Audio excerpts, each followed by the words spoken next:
So hello everyone, welcome back to the channel Sumod science. और जैसे हमारी पूरी सीरीज़ चल रही है क्लास इंटर फिजिक्स के लैब प्रैक्टिकल्स को एक्सप्लेन करने के लिए, तो आज हम पहुंच चुके हैं प्रिज्म को एक्सप्लेन करने के लिए। सो मेरी कोशिश पूरी रहती है कि जो भी बच्चे हैं वो मैक्सिमम बच्चों को ये फ़ायदा हो।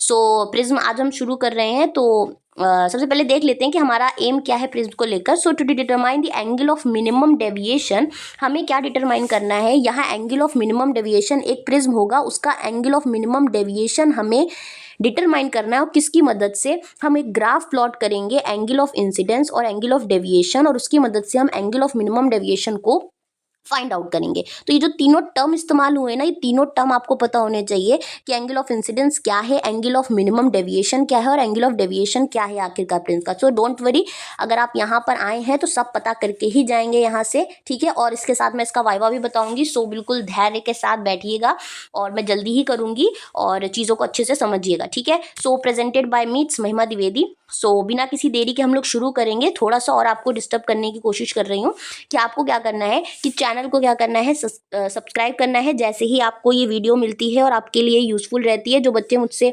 पढ़ते हुए ही आ रहे हैं और ये वीडियो देख रहे हैं तो उन्हें तो पता ही है कि मैं अच्छा ही करूँगी, लेकिन जो फर्स्ट टाइम आए उनको मैं बता दूँ कि मैंने और भी वीडियोज़ इसमें डाले हुए हैं। सभी प्रैक्टिकल्स इसके अंदर है, मीटर ब्रिज, पोटेंशियोमीटर और सेक्शन ए से रिलेटेड, सेक्शन बी से रिलेटेड जितने भी हैं, फोकल लेंथ निकालने वाला, कॉन्केव मिरर, कॉन्वेक्स लेंस की मदद से, सभी इसके अंदर है। जाएंगे तो प्लेलिस्ट में आपको मिल जाएगा। तो चैनल को जब आपके लिए इतना यूजफुल है तो आपको चैनल को सब्सक्राइब करना है, ताकि इन फ्यूचर आपके काम का मैं कुछ भी है तो उसमें डालूँ तो आप तक नोटिफाई हो जाए। और ये बहुत काम का चैनल है आपके लिए। सो बिना किसी देरी के आप शुरू करें, ठीक है। सो अब एपरेटस रिक्वायर्ड की बात करेंगे। सो एपरेटस जो भी है वो आपको पता है कि एक ड्राइंग बोर्ड आपको मिलता है, व्हाइट पेपर शीट मिलती है। प्रिज्म तो बहुत ही इंपॉर्टेंट है क्योंकि यही तो है जिसका हमें मिनिमम डेविएशन निकालना है। मीटर स्केल होगी, यानी कि एक नॉर्मल स्केल आपको जो चाहिए होती है। ऑल पिन्स आपको चाहिए होती हैं, सेलो टेप, ग्राफ पेपर और प्रोटेक्टर, ये सब आपको यहाँ चाहिए होता है, ठीक है। अब बात कर लेते हैं तो प्रिज्म से जुड़ा हुआ जो एक बेसिक आपसे सवाल वहाँ पूछा जा सकता है वो भी मैं आपको साथ साथ यहाँ बताते चलती हूँ, क्योंकि एक प्रिज्म जब आपको मिला है तो उस प्रिज्म की जानकारी तो आपको बहुत अच्छे से होनी चाहिए। तो सबसे पहले आपको बता दें कि एक तो होता है कि रिफ्रैक्टिंग फेजेस। तो एग्जामिनर आपसे पूछ सकता है कि बेटा what is the refracting phases, ठीक है। सो आपको अब आप घूमने लगे कि आपको पता ही नहीं है, ठीक है। तो प्रिज्म आप यूज कर रहे हो, तो रिफ्रैक्टिंग फेजेस बेटा वही रिफ्रैक्टिंग होते हैं जो दो आपस में इंक्लाइंड फेजेस होते हैं, उन्हें ही हम क्या कहते हैं, रिफ्रैक्टिंग फेजेस कहते हैं, ठीक है। अब बात करें कि आपको थोड़ा डेफिनेशन के टर्म्स में अगर यहाँ दिखा दें तो refracting faces, the two plane inclined to each other are called the refracting faces of the prism, ठीक है। अब बात करते हैं कि दूसरा पूछ सकता है कि रिफ्रैक्टिंग एज क्या होती है। तो वो एज जो रिफ्रैक्टिंग फेजेस से जुड़ी है, यानी ये कॉमन एज जो रिफ्रैक्टिंग फेजेस को जोड़ रही है, वो क्या है, हमारी रिफ्रैक्टिंग एज है, ठीक है। तो ये दो तो टर्म्स हो गए। दूसरा एंगल ऑफ प्रिज्म क्या है, तो the angle between the refracting phases is called the angle of the prism, ठीक है। तो दो रिफ्रैक्टिंग फेजेस के बीच का जो एंगल है वही प्रिज्म का एक्चुअली में एंगल है। तो ये पूछ सकता है आपसे। तीसरी बात क्या पूछ सकता है कि बेस ऑफ द प्रिज्म, तो ये जो तीसरा रह गया, ये दो आपने फेजेस ले लिए प्रिज्म के, जो तीसरा बेचारा रह गया वही क्या है, बेस ऑफ द प्रिज्म, जिससे आप रख रहे हो अपने प्रिज्म को, वो बेस है। अब बात करें तो प्रिंसिपल सेक्शन बहुत सुना होगा आपने, ठीक है। तो प्रिंसिपल सेक्शन पूछ लेगा क्या है, तो आप कहोगे कि अगर हम प्रिज्म को रिफ्रैक्टिंग एज से वर्टिकली कट करें, परपेंडिकुलरली कट करें, तो जो सेक्शन प्रिज्म का आपको मिलता है उस सेक्शन को हम कहते हैं principal section of the prism, ठीक है। आपकी जानकारी के लिए यहाँ पर बता देते हैं कि any section of the prism cut by the plane perpendicular to the refracting edge is called the principal section of the prism, ठीक है। ये हो गया। तो ये थोड़ा बहुत टर्मिनोलॉजी थी। अब आती है बात कि एंगल ऑफ डेविएशन और एंगल ऑफ मिनिमम डेविएशन में अंतर क्या है। तो हम डेविएशन की मदद से मिनिमम डेविएशन कैसे निकालें। देखिए डेविएशन क्या होता है। अगर डेविएशन आप बोले कि आप ऐसे ऐसे जा रहे थे रास्ते में, ठीक है, और हम लोग क्या कहते हैं कि देखो कैसे ये डेविएट की इसने बात को, या ये खुद कैसे डेविएट हो गया, ठीक है। आपको दिख गया कुछ और आप पहुंच गए यहाँ, ठीक है। तो ये तो डेविएशन है अगर नॉर्मल एक वोकैब में मीनिंग इसकी देखी जाए तो। अब डेविएशन यहाँ पर भी कुछ ऐसा है कि रे जो है जैसे ही क्या करती है, रिफ्रैक्शन आप जानते हो, ठीक है। तो अगर मीडियम चेंज हो जाता है, तो ये अगर बात करें तो ये ग्लास है, पर्टिकुलर एयर के बाद दूसरा मीडियम है, ठीक है। तो इसके अंदर जैसे ही क्या करती है, रे इंसिडेंट करती है, लाइट इंसिडेंट करती है, तो यहाँ बीच में क्या होता है, रिफ्रैक्शन की प्रोसेस होती है। और जब बाहर आती हुई आपको दिखती है तो वहाँ पर रे कुछ और डायरेक्शन में मिलती है, जबकि एक्चुअली में इसको अगर ये मीडियम ना होता यहाँ पे तो ये सीधी चली जाती, ठीक है, बिल्कुल सीधी चली जाती। लेकिन ये अपने पाथ से डेविएट हुई। कारण क्या था, ये प्रिज्म कारण था जिसने इसमें डेविएशन प्रोड्यूस कराया। ये डेविएशन को हम डेल्टा कहते हैं, ठीक। दोबारा थोड़ा साफ साफ दिखा देते हैं। ठीक, ऐसे आ रही थी, ये इसका एंगल ऑफ इंसिडेंस मान लीजिए, ठीक है, और ये डेविएट करती हुई कुछ ऐसे दिखते हो। एक्चुअली में इसको ऐसे जाना चाहिए था, तो ये जो जाना ऐसे चाहिए था, इस प्रिज्म की वजह से बेचारी डेविएट ऐसी हो गई। तो ये डेविएशन किसने किया, तो इसने किया। कौन है, ये हमारा पर्टिकुलर प्रिज्म है। तो ये इसने डेविएशन जो प्रोड्यूस किया इसे कहते हैं डेविएशन। ठीक, अब एंगल ऑफ डेविएशन बोल दीजिए, जो ये एंगल आप निकालोगे। अब क्या हुआ, एंगल ऑफ मिनिमम डेविएशन क्या होगा, तो आप ये जो लाइट है कि पर्टिकुलर किसी एंगल पर आके गिरती है, जिसको हम एंगल ऑफ इंसिडेंस कहते हैं। ठीक है, अब एक पर्टिकुलर एंगल ऑफ, एक प्रिज्म के लिए एक पर्टिकुलर एंगल ऑफ इंसिडेंस पे ये जो डेविएशन है ये किसी एक पर्टिकुलर एंगल ऑफ इंसिडेंस पे बहुत कम देता है। ठीक है, बिल्कुल मिनिमम, अपने एक पर्टिकुलर जैसा वो प्रोवाइड करा रहा था उसके लिए बहुत कम देता है उस पर्टिकुलर। सपोज करिए इसके लिए ऐसे था और इसने सिर्फ इतना ही दिया। ठीक, तो ये बहुत ही कम डेविएशन हुआ। तो ये पर्टिकुलर एंगल ऑफ इंसिडेंस जिस पे ऐसा हुआ है इसको हम मिनिमम डेविएशन कहते हैं उस प्रिज्म का। ठीक है, तो जो हम लोग प्रैक्टिकल्स करते हैं ज़्यादातर एंगल ऑफ मिनिमम डेविएशन पर रख के ही करते हैं, इन फ्यूचर जब आप लोग ग्रेजुएशन या उसमें जाएंगे। लेकिन अभी जो हम बात कर रहे हैं वो यही है कि एंगल ऑफ मिनिमम डेविएशन निकालें। तो जब आप ग्राफ प्लॉट करते हो, ठीक है, जो आप ग्राफ प्लॉट करते हो तो आप आई और डेल्टा के बीच में ही करते हो। आप क्या करते हो कि आई और डेल्टा, इनमें क्या करते हो, ग्राफ प्लॉट करते हो। तो आप पर्टिकुलर एंगल ऑफ इंसिडेंस बढ़ाते जाते हो। तो ये एक्चुअली में जब ग्राफ देखा गया था कि आप एंगल ऑफ इंसिडेंस बढ़ा रहे हो तो आपको डेविएशन कम मिल रहा है, बहुत कम मिल रहा है। थोड़ी देर बाद क्या है, ये बढ़ने लगता है। ठीक, अब ये बढ़ने लगता है तो इसका मतलब जो बीच में एक कंडीशन आई जहां पर आपको सबसे कम मिला, यही आपका क्या है, डेल्टा एम है उस पर्टिकुलर प्रिज्म के लिए जो भी आप यूज कर रहे हो। ठीक है, तो यही आपका एंगल ऑफ मिनिमम डेविएशन है जिस एंगल ऑफ इंसिडेंस के लिए उसने क्या किया, डेविएशन बहुत कम दिया। यही आपको करना है पूरे प्रैक्टिकल में। तो कैसे करना है उसको शुरू कर देते हैं। ठीक है, फिर आपको मैं वाइवा भी बताऊंगी थोड़ा बहुत जो प्रिज्म से रिलेटेड इंपॉर्टेंट है। ठीक है, अब बात करें, आपको प्रिज्म एक ऐसा एक पेपर की शीट पर रख देना है और कुछ ऐसी एक डिजाइन बना देनी है बहुत शार्प पेंसिल से उठा के। ठीक है, तो ये आपको करने के बाद ठीक है, ये करने के बाद आप क्या करोगे, इस रे को ऐसे लंबा खींच देना। ठीक, जो प्रिज्म का आपका ये जो वाला साइड है, ठीक है, उसके बाद एक परपेंडिकुलर लाइन स्केल से खींच देना। ठीक, उसके बाद अभी मैंने यहाँ 45 दिखाया, अब आप 45 नापोगे कैसे, तो आपको ये लेना है और ये जो नॉर्मल आपको दिख रहा है, ठीक, ये जो नॉर्मल दिख रहा है यहाँ पर आपको ये लाइन काली वाली जो दिखती है प्रोटेक्टर के अंदर उस पर रखना है। ठीक, और उसके बाद क्या करना है, नीचे वाली स्केल जो दिख रही है इस पे आप देखोगे 40 और 40 के बाद ये 5वां होता है। ठीक है, ये आपको सिखाया गया होगा 6th क्लास में, नहीं भी सिखाया मैं यहाँ फिर भी सिखाई दे रही हूँ। ठीक है, कोई बच्चा जिसने कभी कुछ ना सीखा हो बिल्कुल घबराने की बात नहीं, यहीं सब सीख लो। ठीक है, तो ये जो होता है ये 40 के बाद जो दिख रहा है 5वां ये होता है 45। ठीक है, आप उठाओगे और यहाँ पॉइंट बनाओगे और उसके बाद क्या करोगे, लाइन जाके स्ट्रेटली खींच दोगे। ठीक है, और यही आपने क्या किया है, 45 डिग्री वाला बना लिया है। तो ये 45 सिर्फ नहीं होता, आपके अगर ऑब्जर्वेशन टेबल दिखाएं तो आपको कुछ खास करना नहीं होता, आपको ये particular angle of incidence already क्या होते हैं, डिसाइडेड होते हैं। तो आप पूरे जो आपकी शीट ऑफ पेपर है उस पर ऐसे करते हुए जो भी आपके स्कूल में बनाए गए होंगे, जैसे यहाँ दिख रहा होगा आपको कि इन्होंने बना रखा है, मान लीजिए इन्होंने ये 35, 40, 45, 50, 55 का बना रखा है, तो ऐसे आप डिज़ाइन पूरी एक बना लो एक साथ। ठीक है, क्योंकि आपको ये इनकी स्केल्स तो लेनी ही लेनी है। अब आपको उसके बाद क्या करना है, सो आपको क्या करना है कि जैसे ही आप ये बना लोगे इसके बाद आपको 2 पिन्स मिलती हैं। ठीक है, तो जो आपने एंगल ऑफ इंसिडेंस जैसे यहाँ पर जो ये आपको मैं बताऊँ तो आपको यहाँ पर और यहाँ पर 2 पिन्स लगा देनी है और थोड़ी डिस्टेंस पे ये 2 पिन लगाएंगे जो आपको ऑल पिन्स और ये मिलती हैं। ठीक है, तो ये 2 पिन जो है लगानी कैसी है वो मैंने इसमें दिखाया है। ठीक है, तो ये 2 पिन जब आप लगा दोगे तो आपको पता है कि आपको कुछ एक तरफ ऐसा दिखेगा। ठीक है, अब ये जो आपको दिख रहा है ये आप जब अपनी लाइन पर जाएंगे तो अपनी लाइन से देखते हुए यहीं पर आपको ये पिन लगानी है। ठीक है, और ऐसी लगानी है कि जब आप बिल्कुल इस वाली पिन को देखो तो ये पिन छुपी हुई दिखे बिल्कुल। ठीक, और उसके बाद फिर आगे भी ऐसे ही बिल्कुल इसी लाइन में आप दूसरी पिन भी लगा दोगे। अब जैसे ये 2 पिन लगाओगे तो एक्चुअली में रिफ्रैक्शन के बाद जो आपको दिखेगा वो यही लाइन है। ठीक है, आप इस लाइन को क्या करोगे, स्केल से उठाकर खींच दोगे और जैसे ही आप ये स्केल से उठाकर खींच दोगे लाइन को तो आपको मैं आप दिखाती हूँ। ठीक, मान लीजिए कि ये 2 पिन आपको कुछ इस तरीके से दिखी थी यहाँ पर। ठीक, तो आपने 2 पिन ऐसे लगा दी हैं। अब उसके बाद क्या है कि सबसे पहले आपको ये लाइन खींच देनी है स्ट्रेट अपनी स्केल से कि एक्चुअली में ये जो इंसिडेंट रे है ये ऐसे जाती बट प्रिंस की वजह से हमें यहाँ दिख रही है उसकी इमेज। ठीक है, तो यहाँ पर आती। अब उसके आपको क्या करना है कि यहीं पर ये एक स्केल लेनी है और यहाँ से लाइन खींचते खींचते इसी पर आपको इंसिडेंट करा देनी है।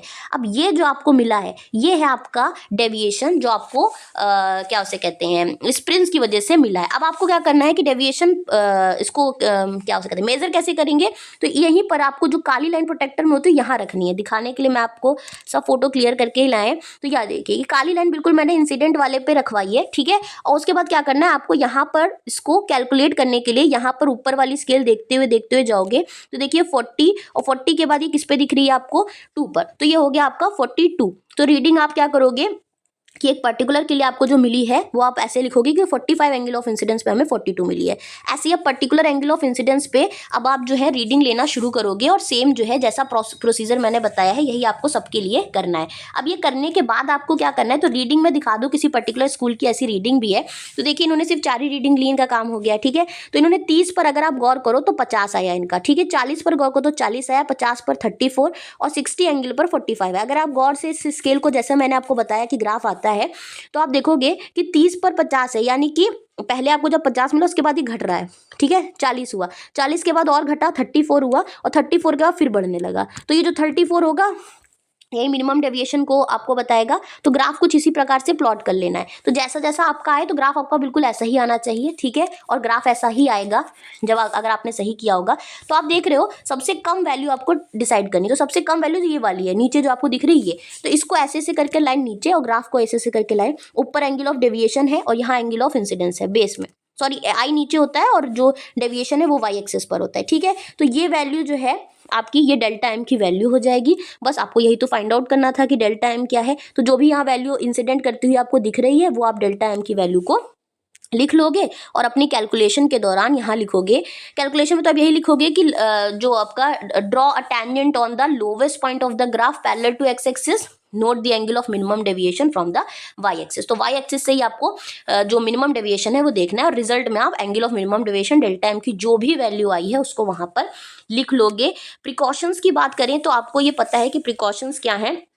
आपको एक शार्प पेंसिल यूज करनी है जब भी आप प्रिज्म की बाउंड्री या आप जो भी इंसिडेंट और रिफ्लेक्टेड बना रहे हो, शार्प पेंसिल का इस्तेमाल करना है, ठीक है। ऑल पिन्स जो है वो वर्टिकली लगानी है, ये आपको पता है। इंसिडेंट और इमर्जेंट रे जो है वो ग्रेटर एक्यूरेसी से आपको लोकेट कराने हैं वहाँ पे, तो जितना अच्छा आपने वहाँ लोकेट कराया हो। सारी ऑब्जर्वेशन एक ही प्रिज्म से करेंगे। अब ये तो देखिए सबको ही पता है, इतनी फालतू वाली ये प्रिकॉशन है कि एक ही प्रिज्म से ही करेंगे, प्रिज्म नहीं चेंज करेंगे। और the position of the prism जो है जब आप रीडिंग ले रहे होगे या आप जब ऐसा स्केल वाला काम कर रहे हो तो प्रिज्म की पोजीशन को डिस्टर्ब मत करिएगा। ये प्रिकॉशन एग्जामिनर जब आपसे पूछेगा तो आप 2-3 इसमें बता देंगे तो काम चल जाएगा आपका। सोर्सेज ऑफ एरर यही पूछेगा कि एरर के चांसेस कहाँ कहाँ से आ सकते हैं। तो पिन आपने में भी बहुत अच्छे से एफिक्स अच्छी नहीं की हो, प्रिक्स जो पिन के हैं वो थिक हो, ठीक है। और एरर जो है वो मेजरिंग के दौरान आपने एरर ले ली हो या इंस्ट्रूमेंटल खुद एक एरर हो, तो ये सारे एरर के चांसेस हो सकते हैं। तो ये भी आप बता सकते हैं। अब वाइवा से जुड़ा देखिए, रिफ्रैक्टिव इंडेक्स से जुड़ा वैसे भी मैंने आपको वाइवा बता रखा है, तो रिफ्रैक्टिव इंडेक्स यहाँ नहीं बता रहे, यहाँ जुड़ा हुआ प्रिज्म से रिलेटेड वाइवा है, ठीक है। और जो मैंने अभी प्रिज्म से रिलेटेड टर्म्स बताए हैं वो तो आपको ध्यान ही रखने हैं। उसके अलावा पूछ सकता है कि जो रिफ्रैक्टिव इंडेक्स मटेरियल का है वो क्या डिपेंड करता है change of the colour of the, यानी कि अगर लाइट का कलर ये प्रिज्म है और आप दूसरी लाइट भेजने लगे, यानी पहले आप कोई वाइट लाइट कोई रेड कलर की लाइट भेज रहे थे, उसके बाद आपने क्या किया ग्रीन कलर की लाइट को भेजने लगे, तो रिफ्रैक्टिव इंडेक्स ये मटेरियल का जो रिफ्रैक्टिव इंडेक्स है वो क्या चेंज होगा। तो हाँ, रिफ्रैक्टिव इंडेक्स जो है वो मटेरियल का लाइट के बेसिस पर डिसाइड होता है, क्योंकि मैंने आपको बताया था जो रिफ्रैक्टिव इंडेक्स होता है वो इन्वर्सली प्रोपोर्शनल होता है वेवलेंथ के, यानी जिसका जितना ज़्यादा वेवलेंथ है उतना कम उसका क्या है रिफ्रैक्टिव इंडेक्स है, ठीक है। तो ये आपको ध्यान रखना है। तो यहाँ पर बोलेगा कि ऐसा होगा अगर एग्जामिनर आपसे पूछे कि बेटा बताइए कि कलर ऑफ द लाइट के हिसाब से रिफ्रैक्टिव इंडेक्स उस मटेरियल का चेंज होगा, तो आप यस हमें आंसर दोगे और कहोगे yes sir refractive index of the material is different for different colour, ठीक है। तो डिफरेंट कलर के लिए रिफ्रैक्टिव इंडेक्स डिफरेंट होगा। अब उसके बाद वही पूछेगा कि सबसे ज्यादा अगर बात करें how does refractive index change with colour, तो आप यही बोलोगे जो मैंने अभी रिवर्स की कहा कि रिफ्रैक्टिव इंडेक्स डिक्रीज करेगा वेवलेंथ के साथ, और वाइस वर्सा का मतलब होता है कि अगर रिफ्रैक्टिव इंडेक्स इंक्रीज कर रहा है तो आपका वेवलेंथ क्या करेगा डिक्रीज करेगा, ठीक है। नेक्स्ट बात करें which colour of the light fastest medium में ट्रेवल करेगी, यानी कि मीडियम के अंदर पर्टिकुलर जो दूसरा मीडियम है उसके अंदर सबसे ज्यादा तेज लाइट कब ट्रेवल करेगी। तो आपको एक बात बता दूं कि V इक्वल टू जो होता है, यानी कि मीडियम के अंदर जो रे ऑफ लाइट है उसकी स्पीड क्या होगी, वो C/n होती है, ठीक है। Light of the speed normally air में तो C होती है, ठीक है, 3 × 10⁸ मीटर पर सेकेंड। तो उसमें रिफ्रैक्टिव इंडेक्स की बात की जाए तो ये n रिफ्रैक्टिव इंडेक्स को ही डिनोट कर रहा है। आप म्यू कर लो अगर आपको म्यू पसंद आता है, ठीक है, मेन मकसद है समझना। तो अब आप देखिए कि आपको पता है कि स्पीड ऑफ लाइट भी इन्वर्स रिलेशन रख रही है आपके रिफ्रैक्टिव इंडेक्स से। तो जैसा जैसा अगर आपको बता दें कि जिसका वेवलेंथ से भी आगे कर लो, ठीक। अब देखो, जिसका जिसका वेवलेंथ ज्यादा, यानी रेड कलर के लिए अगर बात करें तो रेड कलर का वेवलेंथ क्या है, बहुत ज्यादा है, ठीक है, सबसे ज्यादा है, तो इसके लिए रिफ्रैक्टिव इंडेक्स क्या है, कम है। और जिसके लिए रिफ्रैक्टिव इंडेक्स कम है उसके लिए क्या है कि जो आपकी स्पीड है वो ज्यादा है, ठीक है। तो वेवलेंथ और वेलोसिटी आपस में डायरेक्टली ही है कि जिसका वेवलेंथ ज्यादा उसकी स्पीड भी क्या है, ज्यादा। यही कारण है कि हम ट्रैफिक के दौरान जो सिग्नल्स में रेड कलर को ज्यादा प्रीफर करते हैं कि दूर से ही खतरा जो है वो दिख जाए, क्योंकि रेड जो है उसकी वेवलेंथ स्पीड क्या है, किसी भी मीडियम में ज्यादा है, ठीक है। तो यहाँ पर आपको यही लिखना है कि refractive index of the material of the prism red colour के लिए अगर बोले कि सबसे ज्यादा फास्ट किसी मीडियम में कोई लाइट जो ट्रेवल करती है वो होती है red colour. Therefore speed of the colour of the light in air is the highest. इसीलिए जो रेड की स्पीड है एयर के अंदर, वो भी क्या है, एयर भी एक मीडियम है, वो हाईएस्ट है, और हम इसीलिए एज अ डेंजर सिग्नल के लिए रेड सबसे पहले हम असाइन करते हैं वहां पे, ठीक है। तो ये सब बातें आप बता सकते हो वहां पे। नेक्स्ट बात करें व्हाट हैपेंस टू अब देखिए यहाँ एक और बात है कि यहाँ पर हम क्यों बोल रहे हैं, क्योंकि देखिए जो आपका प्रिज्म होता है, थोड़ा ऐसा जहाँ थोड़ा वाइट हो मैं आपको वहाँ दिखाऊं कि ये ज़्यादा सही है, ठीक है। देखिए जो आपका प्रिज्म होता है उसकी बात करें तो यहाँ पर क्या होता है, अगर ये नॉर्मल ऐसे ऐसे खींच दें तो एक होता है एंगल ऑफ इंसिडेंस। तो यहाँ पर सबसे पहले ये रेयरर मीडियम है और ये डेंसर मीडियम है, ठीक है। पहले लाइट रेयरर टू डेंसर जाती है और उसके बाद उसको बाहर भी निकलना होता है, यहाँ पर वो टुवर्ड्स द नॉर्मल बेंड करने के बाद फिर क्या करती है, डेंसर टू द रेयर जाती है तो अवे द नॉर्मल जाती है, ठीक है। ये सब आपको पता है। अब ये पता होने के बावजूद भी आपको क्या करना है कि यहाँ दो बार, पहली तो ये बात ध्यान रखनी है, दो बार रिफ्रैक्शन की प्रोसेस होती है। अभी इसमें वाइवा है और ये आएगा, ठीक है। तो यहाँ रिफ्रैक्शन कितनी बार है, दो बार हो रहा है, ठीक है। एक बार रेयरर टू डेंसर जा रही है और दूसरी बार डेंसर टू रेयरर जा रही है, ये तो है ही है। उसके अलावा आपको क्या ध्यान रखना है, यहाँ पे जो बात मुझे बतानी थी, क्या क्वेश्चन था वही मैं भूल गई, एक मिनट, जिसके लिए हम यहाँ आए थे। हाँ, तो ये सवाल पूछेगा कि क्या होती है प्रोसेस, यानी कि जब रेयरर से आप डेंसर में जाते हैं तो रे ऑफ लाइट के साथ क्या होता है। तो क्या होता है, आप सभी को पता है कि जब लाइट रेयरर टू डेंसर जाती है तो वो क्या करती है, टुवर्ड्स द नॉर्मल बेंड कर जाती है। और क्यों कर जाती है, देखिए रेयरर में जो मीडियम्स की अगर हम बात करें तो बहुत ज़्यादा डेंस चीज़ें नहीं होती हैं, और यहाँ पर क्या होता है, मैंने आपको तभी बताया, एक ट्रैफिक की तरह समझो, तो आपको क्या करता है, अपनी स्पीड कम करनी पड़ती है। तो जहाँ स्पीड ऑफ लाइट को अपनी स्पीड कम करनी पड़ती है वो डेंसर मीडियम माना जाता है, ठीक है। तो यहाँ पर भी यही है, टुवर्ड्स द नॉर्मल इसलिए बेंड कर जाती है क्योंकि वो डेंसर मीडियम में जा रही है, ठीक है, और स्पीड अपनी कम कर लेती है वहाँ पे। सो आप यही बोलोगे ऑप्टिकली रेयरर से जब डेंसर मीडियम में जाती है तो रे of light towards the normal bend कर जाती है। ये तो बात आपको बतानी ही है। दिस इज बिकॉज लाइट क्या करती है, डेंसर मीडियम में स्लो ट्रेवल करती है रेयरर मीडियम के कंपैरिजन, ठीक है। फिर वही बात बोलेगा कि डेंसर से जब रेयरर जाती है तो आपको पता है कि जैसे ही आप एक डेंस जगह से एक बढ़िया वाली खुली जगह पे जाते हैं तो क्या करते हैं कि बढ़िया झमझमा के निकलते हैं स्पीड से, ठीक है। तो वही स्पीड ऑफ लाइट भी करती है, तो जहाँ उसकी स्पीड ऑफ लाइट तेज हो जाती है वो उस मीडियम को हम रेयरर मानते हैं। So in going from the optical denser to the rarer medium, सबसे पहले it bends away from the normal. This is because the light travel faster in the rarer medium than in a denser medium, ठीक है। तो ये आपकी बात हो गई है। नेक्स्ट बात करें तो नेक्स्ट क्वेश्चन आपसे पूछ सकता है कि जो एंगल ऑफ मिनिमम डेविएशन है वो कलर ऑफ लाइट पे डिपेंड करता है क्या। देखिए एंगल ऑफ मिनिमम डेविएशन भी लाइट पर डिपेंड करेगा, क्योंकि लाइट आपकी वेवलेंथ से ही मैटर कर रही है और रिफ्रैक्टिव इंडेक्स पे मैटर कर रही है कि डेविएशन उसी हिसाब से तो वो प्रोवाइड करा रहा है, ठीक है। तो यस आप बोलोगे कि एंगल ऑफ जो मिनिमम डेविएशन है वो भी कलर ऑफ लाइट पर डिपेंड कर रही है, ठीक है।